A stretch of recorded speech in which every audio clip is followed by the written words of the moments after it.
Nitish Kumar is sulking that he's been sidelined as hero number one in the opposition alliance. Mamata Banerjee is sulking over the Congress's refusal to provide clarity on seat sharing. The Congress is sulking over a refusal by Kejriwal's party to share seats in Punjab.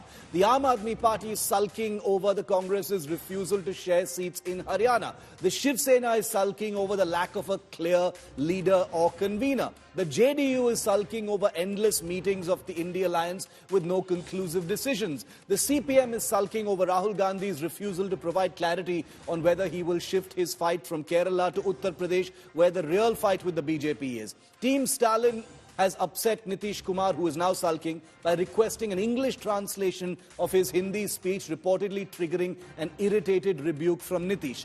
Akhilesh Yadav is feeling very chuffed over the Congress's drubbing in Madhya Pradesh after the Congress refused to give the Samajwadi Party a few seats to fight from.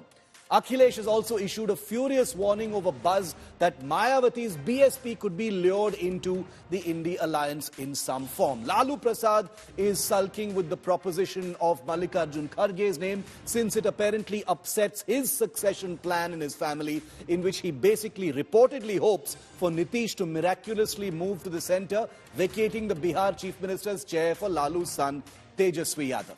Mamata has recommended that Priyanka Gandhi contest against Modi in Varanasi, setting the cat among the pigeons. Who asked her to make this recommendation? People in the Congress are wondering. Nitish Kumar is still sulking over the fact that his misgivings over the alliance's name were overwhelmingly ignored by the 27 other parties. The Hindi heartland parties are sulking over the sticky position the DMK has thrust them in with the Sanatan Dhan comment by Udayanidhi Stalin, a controversy that gave the BJP a juicy weapon in the recent state polls. Viewer, coalition building is a notoriously difficult and painful exercise, as you can see, because what I've listed here is just a fraction of the frictions and collisions within just 6 months of the India Alliance's formation. What we've seen since June, when the first meeting of the alliance was held, has been overlapping egos, ambitions, suspicions, hypersensitivity and hubris being violently forced to sit at a table and talk as equals. Erstwhile enemies forced to put their sense of pride aside and break bread together. For any coalition to succeed requires nothing short of magic in this country. And the India Alliance is proving this with each passing day. These frictions that keep bubbling to the surface are nothing to laugh about. They are not a source of hilarity or entertainment. Look at the pictures of all these netas at the India Alliance meeting. Many of them seated there are politicians who've gone ferociously head-to-head before. But now they are forced by circumstances to put their feelings on a shelf, at least for the next few months. It's easy to throw a spotlight on all the cracks in this coalition and make light of all these heavy hitters having to pretend to just get along. But let's be clear about one thing. Anyone who loves democracy should be happy that the India Alliance is on a bit of a high. Well, you can argue about that.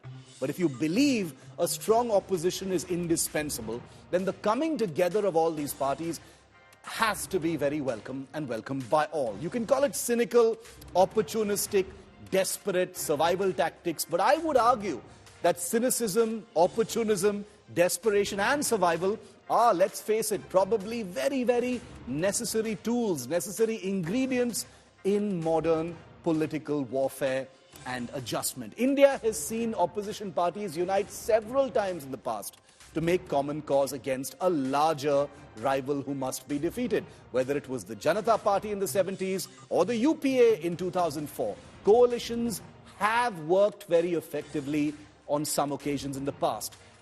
But at no point, viewer, in India's history has a ruling government like the Modi government forced such a large number of disparate, warring and contradictory forces to join hands and set aside their differences. It's actually something of a miracle.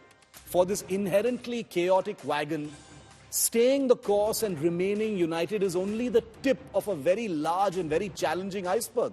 With only weeks to go for the 2024 campaign to begin in earnest, time is not just short, it practically does not exist for the coalition. Not just for the nuts and bolts of seat sharing, which is its own nightmare, but to provide a vision to take to the people of India. Can such a vision be crafted in such a short time amidst all these competing agendas and interests and egos? By reportedly rallying around Mallikarjun Kharge, the Congress president, as a prime ministerial face, has the India alliance essentially contradicted its own recent boast that the lack of a prime ministerial face was in fact its strength? We have so many leaders, we don't need a prime ministerial face. So why is Kharge now being projected? Has the BJP's relentless attack mode forced the India alliance into the kind of presidential style fight that it was hoping to avoid completely?